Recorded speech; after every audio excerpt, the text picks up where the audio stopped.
Shalom keluarga damai yang dikasihi Tuhan.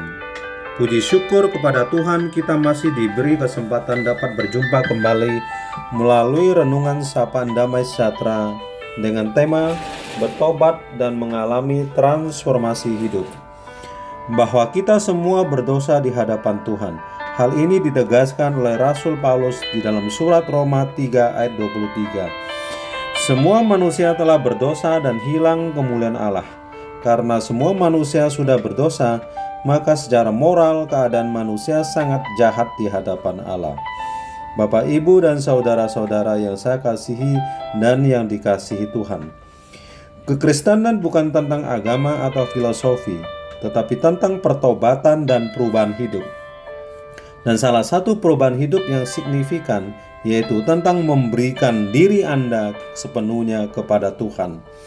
Bertobat berarti melepaskan diri dari belenggu dosa, memulai hidup baru dengan hidup benar di hadapan Allah, dan yang semula hidup di dalam kegelapan menjadi hidup terang. Dan dari hidup fana, Allah merubah hidup kita menjadi hidup kekal. Ini semata-mata hanya karena kasih karunia Tuhan. Roma 3 ayat 24 mengatakan, dan oleh kasih karunia telah dibenarkan dengan cuma-cuma karena penebusan dalam Kristus Yesus. Keluarga damai yang terkasih, kita ditebus cuma-cuma dengan darah Yesus Kristus. Injil Yohanes 3 ayat 16 mengatakan, karena begitu besar kasih Allah akan dunia ini, sehingga Ia telah mengaruniakan anaknya yang tunggal, supaya setiap orang yang percaya kepadanya tidak binasa, melainkan beroleh hidup yang kekal. Inilah bukti nyata kasih Allah yang begitu besar sehingga mengutus anaknya yang tunggal, yaitu Yesus Kristus untuk menyelamatkan kita. Oleh karena dosa kita, Ia mati disalibkan dan dikuburkan. Pada hari yang ketiga, Dia bangkit dari antara orang mati dan naik ke surga, dan Ia akan datang kembali untuk kedua kalinya. Keluarga damai yang dikasihi Tuhan, ketika kita percaya kepada Kristus, kita harus hidup berpedoman kepada Kristus yang telah menyelamatkan kita dari belenggu dosa. Hidup kita harus mengalami transformasi. Mengalami transformasi berarti siap bersedia menerima terjadinya perubahan pola pikir dan perubahan cara hidup dari manusia lama menjadi manusia baru. Salah satu yang menjadi hambatan manusia yang paling sulit dikalahkan yaitu ego. Ego kita selalu menghambat pertumbuhan iman kita. Maka yang dibutuhkan adalah matinya Anda yang lama, hidupnya Anda yang baru. Banyak orang tidak bertumbuh karena gagal membunuh ego, sehingga hidupnya tetap sama walaupun janji dan kasih setia Tuhan tetap selama-lamanya, dan selalu memberi kesempatan kepada kita semua untuk bertobat. Transformasi hidup Kristen sesungguhnya berpusat kepada Tuhan Yesus, supaya setiap orang percaya menyadari bahwa ia sudah mengalami transformasi hidup Kristen, sehingga ia harus hidup menghasilkan buah-buah yang sesuai dengan pertobatannya, supaya setiap orang percaya menjadi duta atau agen transformasi Kristen bagi dunia.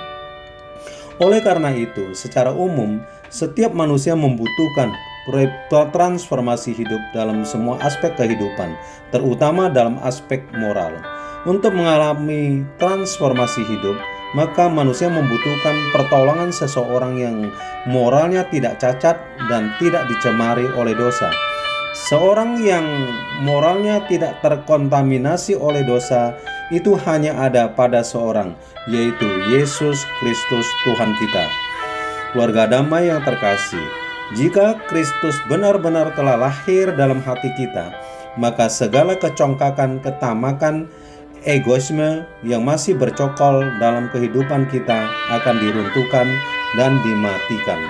Injil Lukas 1 ayat 51-53 menegaskan, Ia memperlihatkan kuasanya dengan perbuatan tangannya dan mencerai beraikan orang-orang yang congkak hatinya. Ia menurunkan orang-orang yang berkuasa dari tahtanya dan meninggikan orang-orang yang rendah. Ia melimpahkan segala yang baik kepada orang yang lapar dan menyuruh orang yang kaya pergi dengan tangan hampa. Hendaknya kita harus bersikap baik, patuh, dan selalu memiliki hati yang tulus di hadapan Allah, serta selalu mensyukuri segala sesuatu yang ada dan yang terjadi. Adanya perubahan moral ini terjadi di saat kita menyadari akan tindakan Yesus yang turun ke dunia dengan meninggalkan kemegahan dan kemuliaannya dan lahir menjadi manusia yang hina dan yang terbatas, sehingga sebagai jelmaan dirinya menjadi seorang hamba. Advent adalah masa penantian kedatangan Yesus. Melalui momen ini, marilah kita memeriksa diri kita masing-masing. Apakah hidup kita sungguh mengalami perubahan? Tuhan Yesus memberkati Bapak, Ibu, Saudara yang terkasih. Mari kita berdoa. Tuhan, rasanya hanya dengan ucapan terima kasih saja tidak cukup mewakili rasa syukur kami atas kebaikan-Mu dan kasih-Mu yang begitu besar kepada kami. Oleh karena itu, kami mau belajar lebih dekat dengan-Mu, supaya dapat menjadi duta transformasi bagi semua orang-orang yang kami kasihi. Kami mau mempersembahkan hidup kami untuk melayani-Mu dan memuliakan nama-Mu. Ajarkanlah kami taat kepadamu, supaya kami siap menyambut kedatangan-Mu yang kedua kalinya. Terima kasih Tuhan, di dalam nama Tuhan Yesus kami telah berdoa. Amin. Keluarga damai yang terkasih, dampak dari pertobatan dan inti dari transformasi di dalam kehidupan sehari-hari, yaitu gaya hidup itu harus memikirkan orang lain, seperti yang dilakukan Yesus, daripada diri kita sendiri. Memberikan diri kita sepenuhnya kepada Tuhan berarti Anda telah menyerahkan segalanya kepadanya. Amin.